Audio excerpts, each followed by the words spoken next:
La Fundación Encarga, a través del Centro de Consejería Cristiana, presenta su programa Escuelita para el Corazón.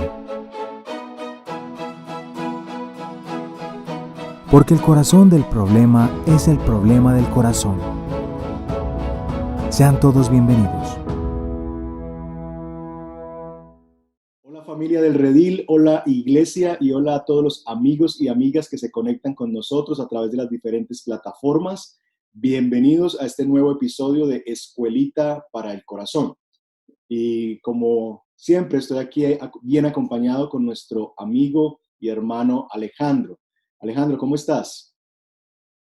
Muy bien, pastor, encantado de saludarlo y saludar también a todos los que nos escuchan y nos ven a través de este medio.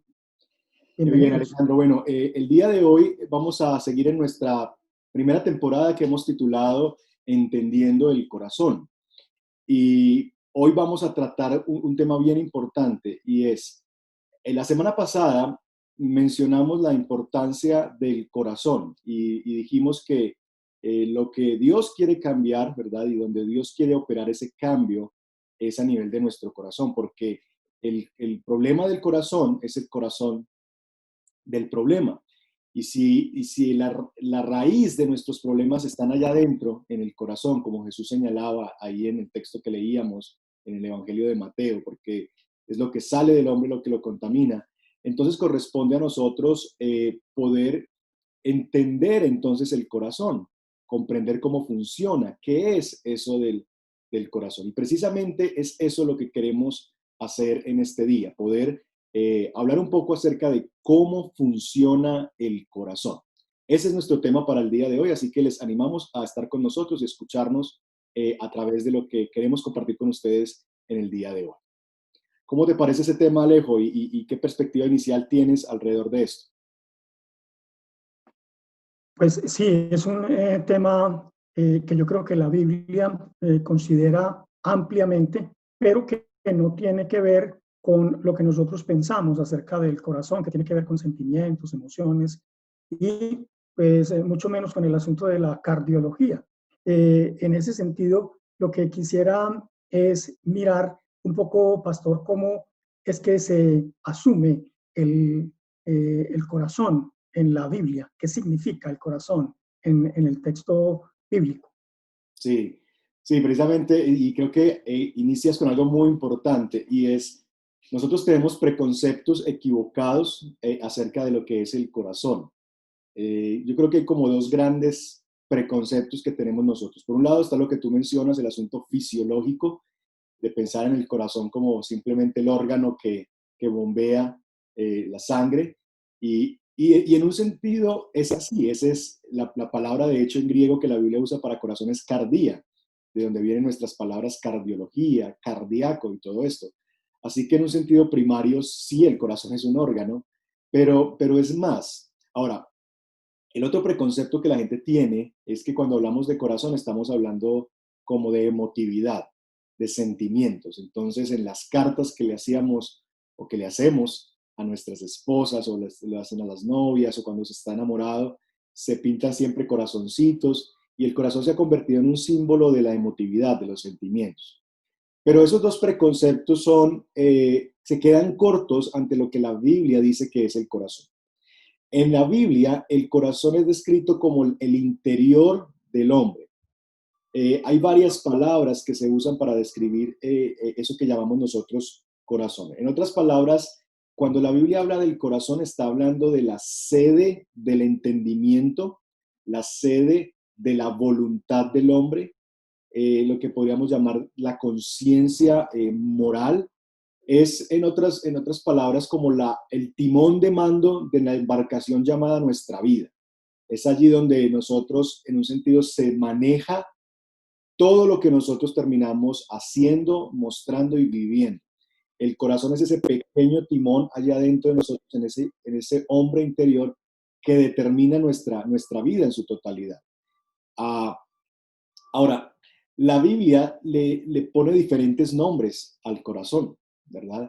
Nosotros encontramos diferentes palabras que describen al corazón.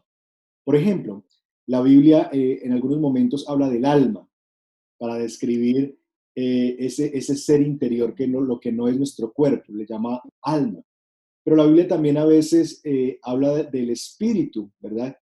Que el espíritu le dice a nuestro espíritu de que somos hijos de Dios, dice Pablo en la carta a los Romanos. Eh, la Biblia a veces habla de la mente, amar al Señor con toda tu mente, ¿verdad?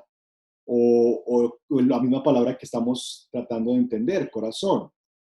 Y lo que deberíamos nosotros entender no es necesariamente que estas cosas son cosas separadas o que son asuntos distintos, como que dentro de nosotros hay como 6 partes. Una cosa es el alma, otra cosa es el espíritu, otra cosa es la mente.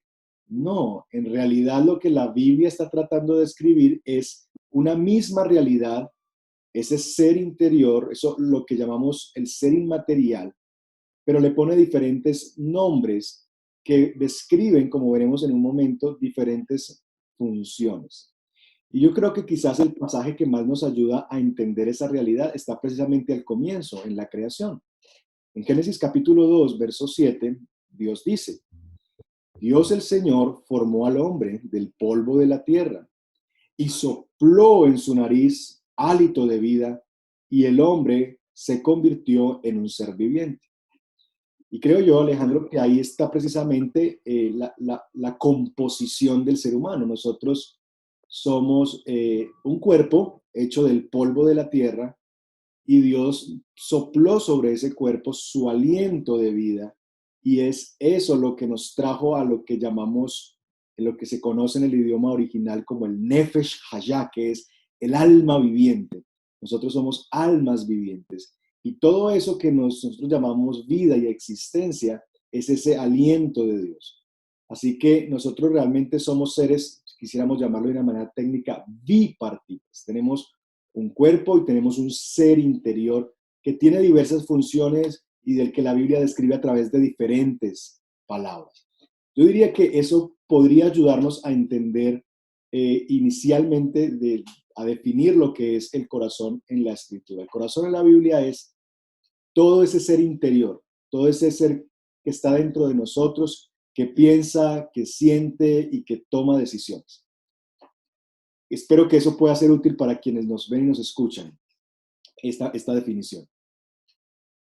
Sí, porque de todas maneras ha sido asumido de pronto a nivel de los estudiosos en ciencias sociales, inclusive han hablado de las ciencias del espíritu para referirse a las ciencias sociales. Y han asumido no tanto ya el corazón, sino el interior compuesto por pensamiento, imaginación, sentimientos, emociones, memoria, creatividad y todo este tipo de cosas.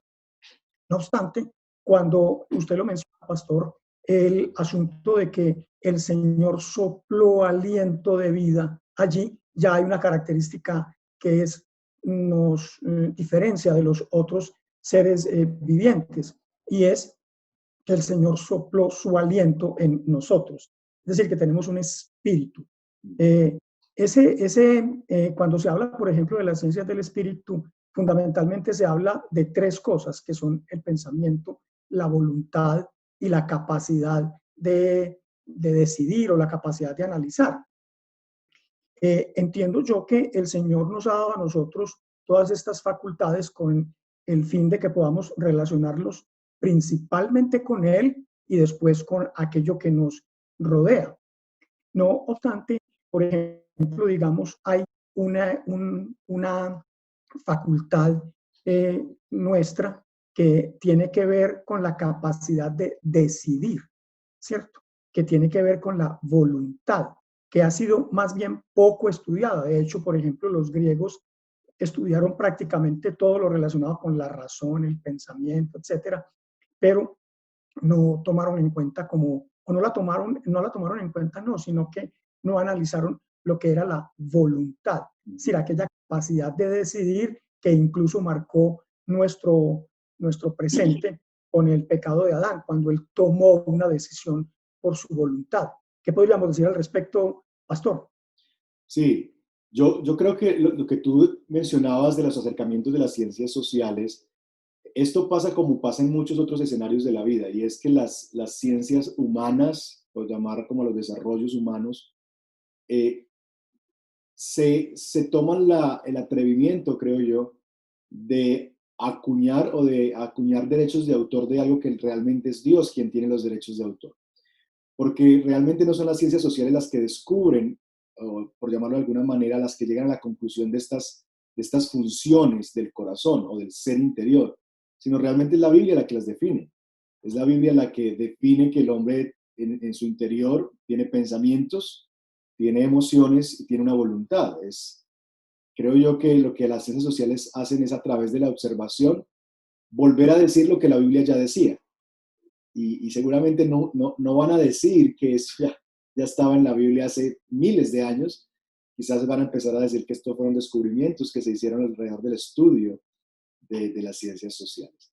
Sin embargo, como les decía hace un momento, la Biblia define eso. Y la Biblia define que precisamente esta realidad de que el corazón no es algo estático. Y eso es muy importante en nuestra comprensión de cómo funciona el corazón. El corazón no es algo estático que solamente hace una cosa y es como de monotarea o monofuncional. No, el corazón es muy dinámico.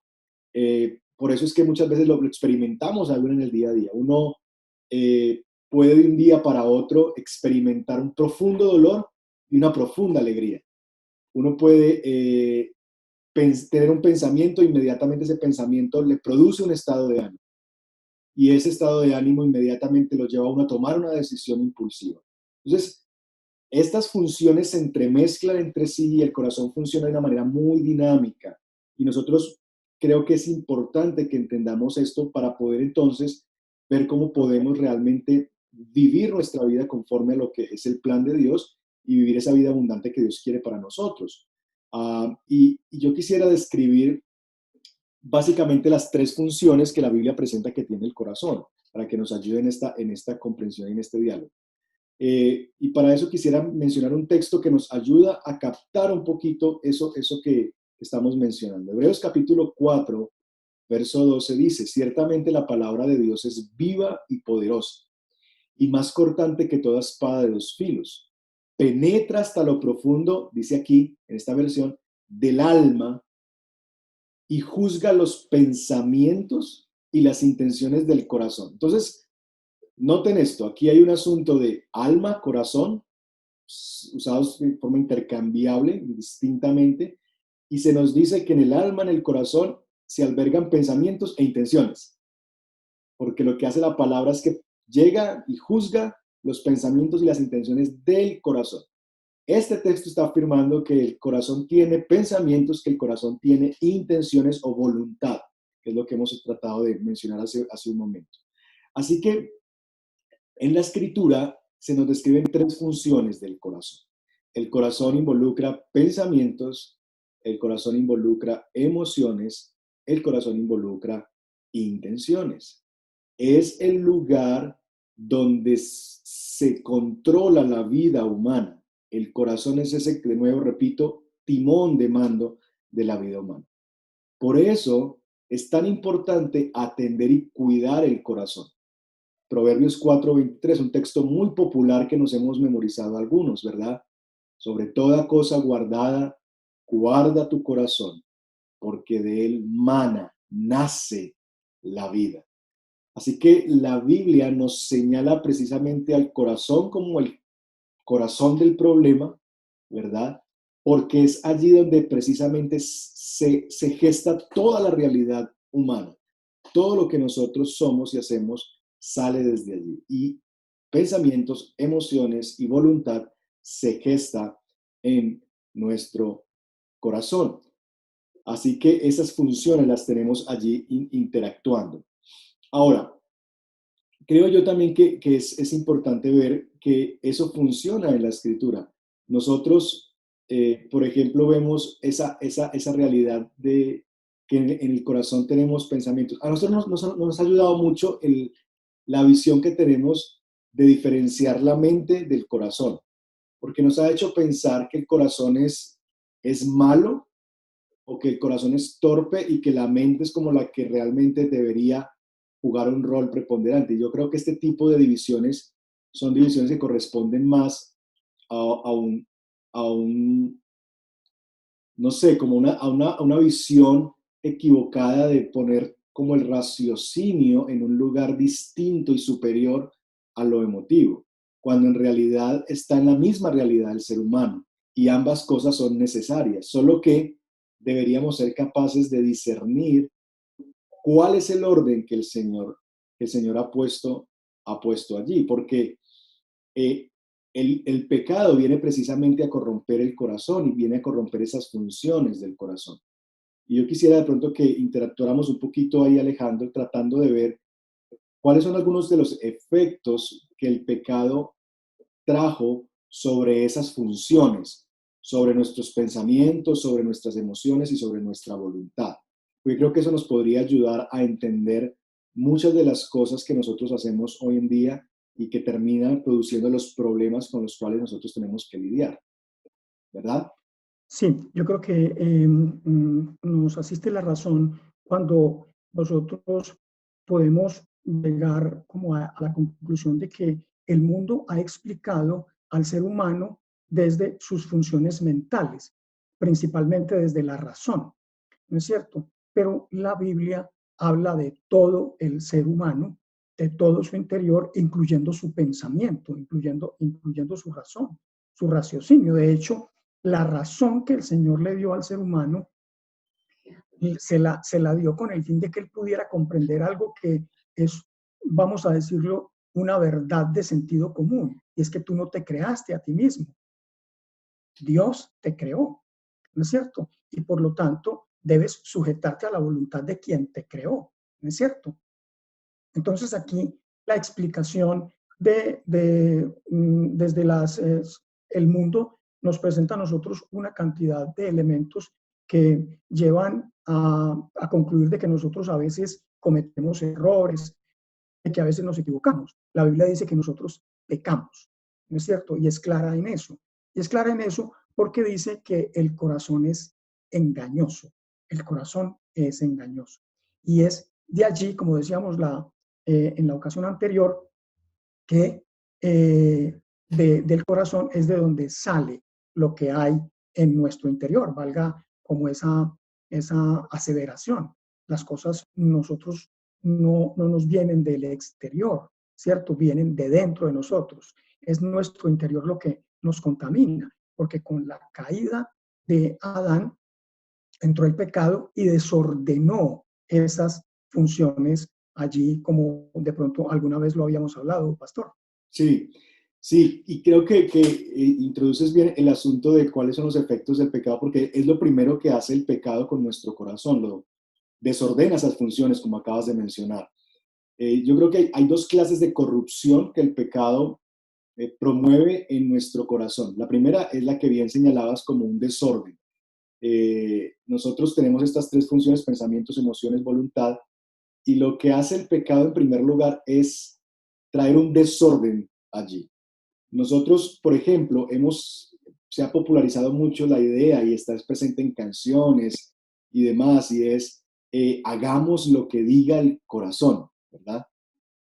Como una invitación a ser dominados, no por el concepto bíblico del corazón, porque en realidad si hiciéramos lo que dice el corazón desde la perspectiva bíblica, pues estaríamos tomando decisiones buenas, adecuadas, porque estaríamos involucrando toda la capacidad que Dios nos dio para decidir. Pero cuando desde la perspectiva del mundo se menciona haz lo que te diga el corazón, realmente se está refiriendo a ese escenario de cómo las emociones llegan a tomar control sobre tu vida. En otras palabras, lo que se está comunicando es haz lo que sientas. Si lo sientes, hazlo. Y no hay otra cosa, no hay un consejo más malo que ese, porque finalmente nuestras emociones son una montaña rusa, porque nuestras emociones no son buenas tomando el control, nuestras emociones son buenas seguidoras, pero no son buenas tomando el control adelante de nuestra vida. Realmente lo que estamos comunicando allí es un asunto de que lo que nos va a definir a nosotros son nuestras emociones. Y creo que nosotros vivimos en medio de una sociedad así. Muchas veces nosotros nos definimos a sí mismos basado en nuestras emociones. Yo soy una persona tranquila yo soy una persona ansiosa, yo soy una persona iracunda, y lo que estamos tratando de hacer es crear una identidad alrededor de nuestras emociones y de lo que nosotros sentimos. Y yo creo que esa es una otra muestra que en nuestra sociedad actual las emociones están tomando un lugar indebido, están yendo adelante en el puesto del conductor de nuestra vida y manejándonos a nosotros. Creo que esa es parte de la realidad. Y el primer desorden, creo yo, que se da, o el más común, es precisamente este, que en esas funciones del corazón, las emociones toman un primer lugar, se sientan en el lugar del conductor y manejan nuestra vida. Y cuando eso ocurre, entonces vivimos en vidas completamente inestables porque nuestras emociones son así. Me encanta una película que, aunque es una película para niños, me parece que ilustra muy bien este principio. Y es esa película donde aparecen las emociones, es esa película de una niña que está allí batallando interiormente con sus emociones y las emociones son como personajes dentro de la niña. Y ella empieza a interactuar, allá adentro empieza a interactuar con estas emociones y realmente lo que está comunicándose allí es que estas emociones están tomando el control de esta niña y todas luchan por tener el control. Entonces hay una locura allá adentro ocurriendo precisamente porque estamos siendo gobernados por nuestras emociones. Ahora, lo que la Biblia nos llama a nosotros es que realmente nosotros deberíamos ver cómo nuestros pensamientos están primero e informando a nuestras emociones. Así que lo que la Biblia pretende es ordenar el corazón. Nosotros debemos comprender esa realidad y es que la Biblia, por ejemplo, describe que la fe viene por el oír y el oír la palabra de Dios. Entonces, desde la escritura hay unos visos de que la primer función en nuestro corazón, por donde deberíamos nosotros comenzar, es por los pensamientos. Romanos 12 también dice, renuévense por medio de la transformación de vuestro entendimiento para que comprendan cuál es la voluntad de Dios. Entonces, en el orden de Dios, quien debería estar tomando el control, ese vagón donde está el manejo de esta vida, de esta conducción de la vida, son nuestros pensamientos. Y las emociones siguen a los pensamientos. De hecho, si nosotros somos honestos, las emociones que nosotros experimentamos siempre son seguidas por pensamientos que nosotros hemos albergado en nuestra mente. Entonces, ¿por qué nosotros nos exasperamos en ira? Porque tenemos un pensamiento primario que nos hace pensar que eso es un acto injusto o que eso no debió haber pasado de esa manera, etc. Así que, querámoslo o no, nuestros pensamientos le comunican a nuestras emociones ciertas cosas que hacen que ellas en un sentido se manifiesten y nuestras emociones nos llevan finalmente a tomar decisiones adecuadas o no. Por lo que es muy importante entender en primer lugar que uno de los efectos precisamente del pecado es silenciar, ya sea silenciar los pensamientos o silenciar la mente o mal informar la mente, porque creo yo que es ahí donde trabaja Satanás, el campo de batalla de la mente. Satanás va a empezar a meter mentiras, a comunicar sus mentiras y sus cosas inadecuadas a nuestra mente para que entonces, al tener en nuestra mente albergados pensamientos de mal, entonces las emociones, eso se decante en nuestras emociones y al decantarse en nuestras emociones termine decantándose en nuestras acciones. Por eso es muy importante nosotros cuidar nuestros pensamientos e informar a nuestra mente.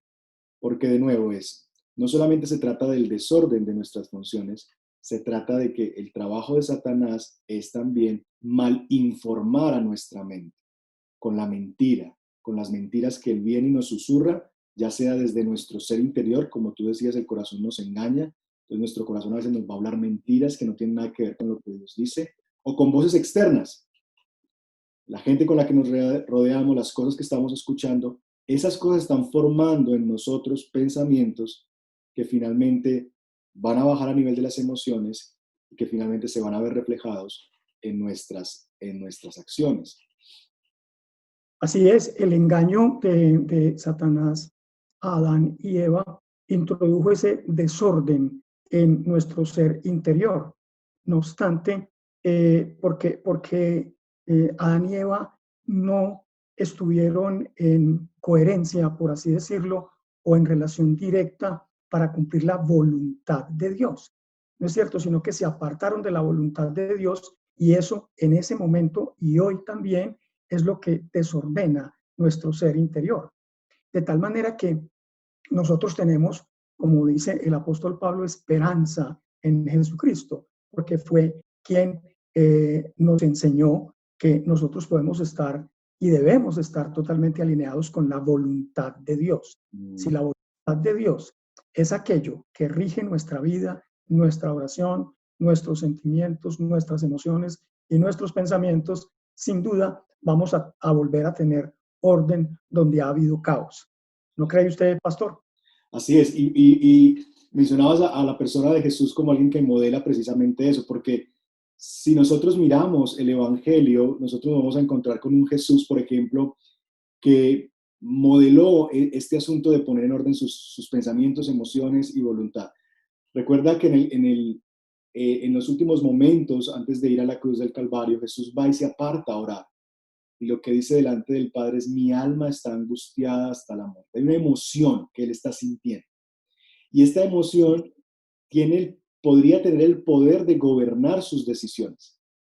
Y lo que él expresa en oración es precisamente esa tentación que él está enfrentando. Pasa de mí esta copa. Es decir, mis emociones me están comunicando: huye. Mis emociones me están comunicando: no lo hagas, no vayas tras eso. Pero yo sé que mis emociones no deben dominarme, por lo que ante esta emoción que yo siento de angustia, vengo delante de ti para que tú reordenes mis pensamientos. Entonces él empieza a hablarle a su alma y a hablarle al Señor: Padre, pero no se haga mi voluntad, sino la tuya. Correcto, así es. Porque para esta hora he venido, he llegado. Entonces él empieza como a informarle a su mente: no puedes huir porque para esta hora has llegado. Este es el momento por el cual tú viniste y te encarnaste y viniste a la tierra y asumiste forma de siervo. Es para este momento que has llegado. Entonces empieza a recordarle las verdades de Dios a su corazón, porque está sintiendo precisamente eso que estamos hablando hace un momento, que las emociones están empezando a tentarle por gobernar su vida. Mi alma está angustiada, pasa de mí esta copa. Eso es lo que él quisiera si fuera gobernado por sus emociones. Las emociones le dicen: huye, pero Dios, su palabra, el propósito de Dios, le dice: permanece porque para esto ha llegado. Y entonces él empieza a informar su corazón con la verdad de Dios. Y entonces es capaz, al informar su corazón con la verdad de Dios, de terminar en su voluntad haciendo lo que Dios quiere que él haga. Y teniendo como paz y estando dispuesto a entregarse y decir: llévenme, no tienen que mandar soldados, no tienen que venir una legión por mí, voy con ustedes a ser entregado en la cruz. Y creo, Alejandro, que eso es un gran ejemplo que nos ayuda a nosotros a entender qué hacer, porque de pronto, para ir ya terminando, una de las cosas que nosotros batallamos es: bueno, sí, así funciona el corazón, pero ¿cómo yo batallo con este asunto de mis emociones internas? Y yo quisiera animarles a ustedes que nos están escuchando a hacer lo que hizo Jesús, a ser conscientes de que las emociones van a querer enseñorearse de tu vida. Ellas van a querer tomar el control y definir lo que tú haces y lo que tú vives. Pero es recordar, como decía Martin Lloyd Jones en una frase preciosa y que llevo grabada en mi corazón. Él dijo: no dejes que tu alma te hable, háblale a tu alma. Porque va a haber muchos momentos en que nuestro corazón nos va a empezar a comunicar mentiras y a decirnos cosas: tú no sirves para nada, otra vez estás en la misma, mira que nadie te quiere, mira que es que tu forma de ser, por eso todo el mundo te rechaza. Y va a empezar a comunicarte una gran cantidad de cosas: Dios se ha olvidado de ti, eres lo peor. Y lo que eso va a producir en nosotros es que vamos a empezar a vivir conforme a eso que nuestra alma nos está informando. Cuando eso pase, nosotros deberíamos hacer como Jesús: ir delante del Padre y decirle: Padre, mi alma está angustiada hasta la muerte. Pero Padre, yo sé que mis emociones no son las que me definen, sino eres tú y tu propósito lo que me define. Por lo que no se haga mi voluntad, sino la tuya. Ir al Padre y empezarnos a predicar el Evangelio. Nosotros hemos hablado de la predicación del Evangelio siempre como un acto hacia un tercero. Pero ¿cuánto necesitamos nosotros, Alejandro y amigos, de predicarnos el Evangelio a nosotros mismos? de recordarnos las verdades de Dios. Porque, de nuevo, siempre van a venir pensamientos a nuestra mente que no son del Señor. Y cuando vengan esos pensamientos, lo que Dios quiere es que nosotros recordemos su palabra para enfrentar y confrontar esos pensamientos y desplazarlos. Y decir, no, esto no es la verdad de Dios, esta es la verdad de Dios. Y entonces cuando tú empiezas a implantar los pensamientos de Dios en tu mente, entonces las emociones van a empezar a responder adecuadamente. Porque de nuevo, las emociones se alimentan de tus pensamientos. Entonces, en la medida en que tú llenes tus pensamientos con los pensamientos de Dios, tus emociones van a empezar a descansar en esas verdades de Dios y entonces tus decisiones, tu voluntad va a corresponder a la voluntad del Señor porque proviene de los pensamientos de Dios. Así que animarte a eso. No dejes que las emociones tomen un lugar indebido en tu vida. No permitas y no hagas lo que te diga el corazón. Ve al Padre, permite que Dios te hable a través de su palabra y que Él ponga en orden primero tu corazón para que entonces, teniendo los pensamientos de Dios, puedas sentir los sentimientos que vienen de parte de Dios, o las emociones que vienen de parte de Dios, y entonces puedas hacer la voluntad de Dios en tu vida. Y creo que si lo hacemos de esa manera, vamos a poder ir caminando en esa vía de esa vida abundante que hemos estado hablando, que Jesús vino a ofrecernos a nosotros. Así que, ¿qué tal si para terminar, Alejo, podemos orar y pedir al Señor que nos ayude a batallar en nuestro ser interior y que por el poder de Dios nosotros podamos poner el corazón en orden e informarlo con la verdad de Dios para vivir entonces conforme a la voluntad de Dios? ¿Te parece? Claro que sí. Creo que para nosotros alinearnos con la voluntad de Dios, aún con esa batalla que hay entre nuestro ser interior, el apóstol Pablo de manera muy sabia nos dice que nuestra única esperanza frente al desorden que hay internamente es Él. Quiero leerles brevemente el capítulo 7 de Romanos, del verso 21 al 25. Dice, he descubierto el siguiente principio de vida, que cuando quiero hacer lo que es correcto, no puedo evitar hacer lo que está mal. Amo la ley de Dios con todo mi corazón, pero hay otro poder dentro de mí que está en guerra con mi mente. Ese poder me esclaviza al pecado que todavía está dentro de mí. Soy un pobre desgraciado. ¿Quién me libertará de esta vida dominada por el pecado y la muerte? Gracias a Dios, la respuesta está en Jesucristo, nuestro Señor. Amén. Oremos. Amén. Padre, nosotros te damos muchas gracias por este tiempo tan especial que nos has permitido. Esperamos, Señor, que esto sea de bendición para quienes nos ven y nos escuchan y que nuestra oración y la de estas personas que nos han visto y nos han escuchado en el día de hoy sea que nuestra voluntad esté de acuerdo con la tuya. Que nosotros podamos orar de acuerdo con tu santa voluntad, Señor, para ordenar lo que hay dentro de nosotros. Porque ningún pensamiento, ningún sentimiento, ninguna emoción es superior a la gracia tuya, Señor. De tal manera que por tu gracia te pedimos que pongas orden donde hay desorden, Señor. Que traigas paz donde hay una batalla interior. Y que sea la palabra tuya, Señor, la que apacigüe justamente, Señor, nuestro corazón. Que nos des la paz que el mundo no conoce, que procede de la gracia y la misericordia tuya. Te bendecimos, Señor, y declaramos que tú, precisamente, eres nuestro Señor y nuestro Salvador. Amén. Amén. Amén. Gracias, Alejandro. Y bueno, esperamos que este episodio ha sido de bendición para tu vida. Sería importante saber si esto te está siendo útil a tu caminar diario en el Señor. Así que puedes dejarnos ahí comentarios y poder seguir creciendo juntos en esto que hemos llamado Escuelita para el Corazón, un espacio para entrenar nuestro corazón y de tal manera que podamos vivir la forma en la vida que Dios quiere que vivamos.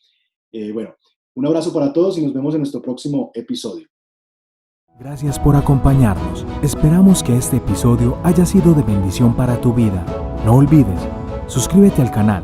Te esperamos en nuestra próxima entrega.